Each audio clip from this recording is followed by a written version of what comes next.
суроо бизде суроо сөзүнүн ичинде камтылып кетип атат. Студентсиз би кыргыз тилинде, бирок деска япон тилинде деска деген сөз суроо берилип атат. Мына рюгакусей бул эл аралык студент. Деска дегенде эл аралык студентсизби деген суроого айланып кетип атат. Ал Миярисан жооп берди. Ооба, мына бүтүп Аризона дайгаку но гакусей дес. Могул жерде но деген сөз бул кыргыз тилинде нин мүчөсү. Аризона университетинин студенти болом деп атат. Демек биз бул жерде ооба Аризона дайгаку но сөзүн уласак, мына ваташино маркер, менин маркерим деген, бул ваташино корева ваташино маркер. Или же болбосо, могул китепте айта турган болсо, корева ваташино хон. Менин китебим, менин китебим. Демек, кыргыз тилинин грамматикасына окшоп кетип атканын көрүп атасыздар.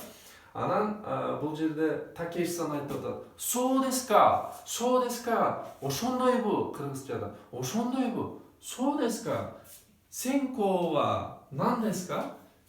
Кесип нан деген сөз кандай, эмне? Сенко ва нан деска? Кесиңиз кандай эмне болот? Мияри-сан жооп берди. Нихонго дес. Нихон жапон, го тил. Жапон тили деп атат. Има, азыр, има, ниненсей дес. Экинчи курс болом. Демек, бизде бул жерде азыр биз байкадык, эки гана белги колдонулат. Мына бул чекит белгиси, а бул бүтүр белгиси. Ооба, кичине пауза коебуз. Бүткөндөн кийин точка коебуз, чекит коебуз.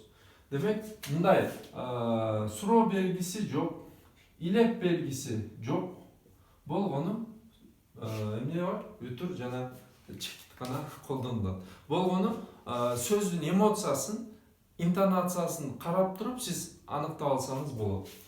Бул илеп белгини өзүңүз коюп аласыз. Суроо бергенде деска десе, сиз суроо белгини өзүңүз түшүнүп коюп аласыз. Ошондуктан, урматтуу достор, биз менен болуңуздар. Биз сиздерди япон тилинин диалог аркылуу базалык жапон тилин үйрөнөбүз. Бул бар онлайн.